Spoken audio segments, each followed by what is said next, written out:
Okay, so a couple people sent me some videos, and it took me down this rabbit hole of the whole trad wife, Christians wearing day collars, Christian kink thing. That's weird to say together, but anyway. So here's what I think. Um, Trad wife, the traditional wife, where she traditionally stays at home and is the homemaker, and he works and makes all the money and all of that. That's not a new concept. It's not a trend-setting thing. I know some of the younger women think that it is, but it's not. It used to only be that way. Women went right from her father's house right to her husband's home. And even down to what women learned in school was different. Their education was dictated about what their life was going to be. How to shop for appliances, sewing, cooking, homemaking, how to tending to children.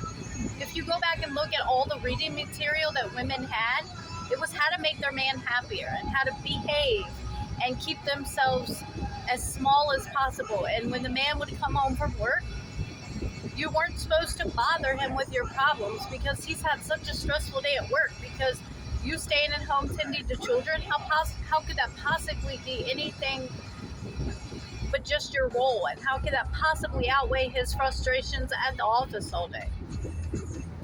All I'm going to tell you, as somebody that has been married for 15 years and who was married before to a husband who passed away, who wanted and who has done the stay-at-home mom thing, I need you guys to think outside of the box.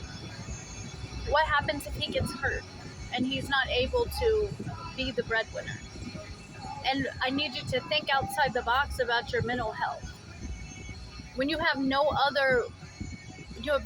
form of your own money, no savings, no anything, what happens if he passes away? I need you guys to think about this stuff also.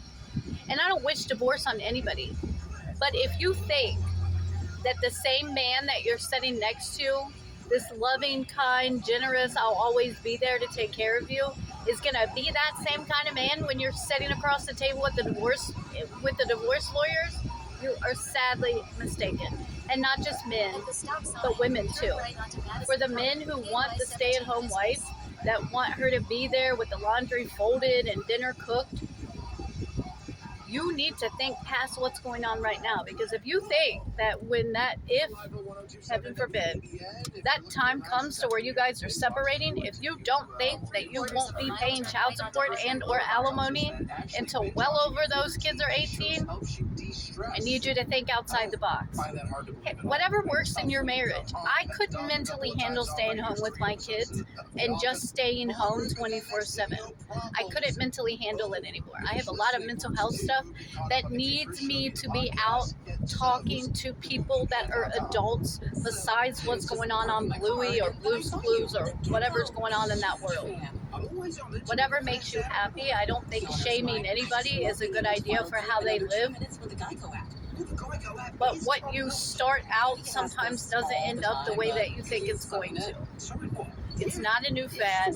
That was the only option for our moms and our grandmas.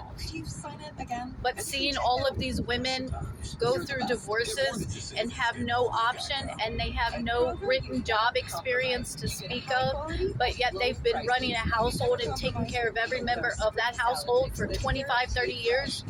Some of us seen better and we did better. I love my husband with all my heart, but we're both doing what we need to do for ourselves to make our kids be in a functioning, balanced household. It doesn't work in our household for him to be gone 60 hours a week and me be in the house feeling stuck. It doesn't work for me to be gone 60 hours a week and him inside the house feeling stuck. What we have going on works for us. Find a balance that works for you. That's what I think. Listen.